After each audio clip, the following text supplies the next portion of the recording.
Авария произошла 8 сентября примерно в 22 часа 40 минут в Гудаутском районе.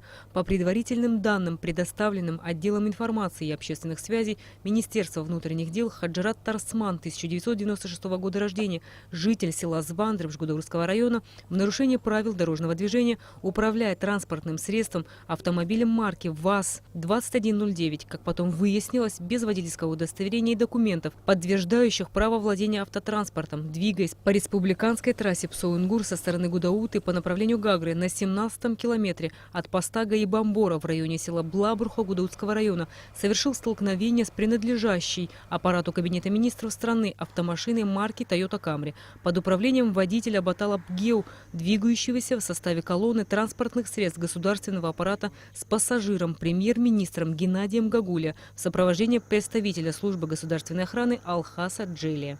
Вот здесь, на этом месте, произошло дорожно-транспортное происшествие, в котором погиб глава правительства. Разбитые машины еще ранним утром были убраны с дороги, но пока можно увидеть мелкие детали от них. Всю ночь здесь проходили оперативно-следственные мероприятия. Как сообщает МВД, по итогам проверки позже выяснилось, что водитель ВАЗ пребывал в состоянии наркотического опьянения. Помимо этого, водитель автомобиля ВАЗ нарушил еще одно правило дорожного движения, которое гласит о том, что при приближении транспортного средства, имеющего нанесенные на наружные поверхности специальные цветографические схемы с включенными проблесными маячками синего и красного цвета и специальным звуковым сигналом, водители обязаны уступить дорогу для обеспечения беспрепятственного проезда указанного транспортного средства, а также сопровождаемого им транспортного средства. В результате ДТП Геннадий Гагуля от полученных телесных повреждений, перелом основания черепа, скончался по дороге в больницу. Водитель Бгеу и охранник Джилия с различными телесными повреждениями, доставленные в Гудаутскую центральную больницу, но после оказания необходимой помощи выписаны без госпитализации.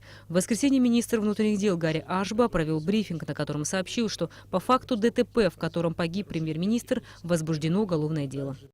Водитель автомашины ВАЗ-21099 задержан и водворен в изолятор временного содержания. В отношении гражданина Тарасман по части 4 статьи 263 Уголовного кодекса Республики Абхазия возбуждено уголовное дело.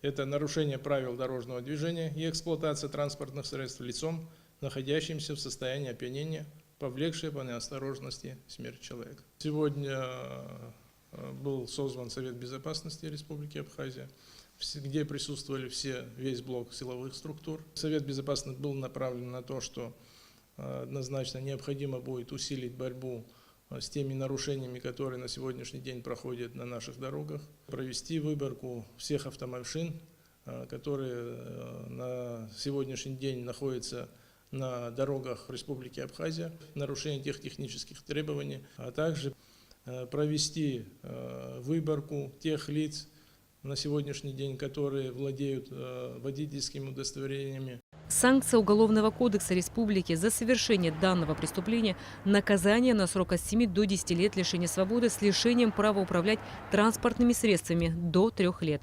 Оперативно-следственной группой проведен осмотр места происшествия, установлен круг очевидцев, допрос которых будет производиться в рамках расследования уголовного дела. Расследование уголовного дела находится под личным контролем Генерального прокурора Республики Абхазия, и после допроса подозреваемого и решения вопроса о мере пресечения уголовное дело будет изъято и передано для дальнейшего расследования в Следственное управление Генеральной прокуратуры страны. В Абхазии это не первый случай, когда в дорожно-транспортном происшествии погибают государственные деятели страны. 1 августа 2014 года председатель Нацбанка Абхазии Иларион Аргун погиб в ДТП. Дорожная трагедия произошла в селе Эшера Сухумского района. В результате инцидента погиб и начальник службы безопасности Нацбанка Джейран Кирвалуглы. Рената Шакай, Тимур Гугухи, Абхазское телевидение.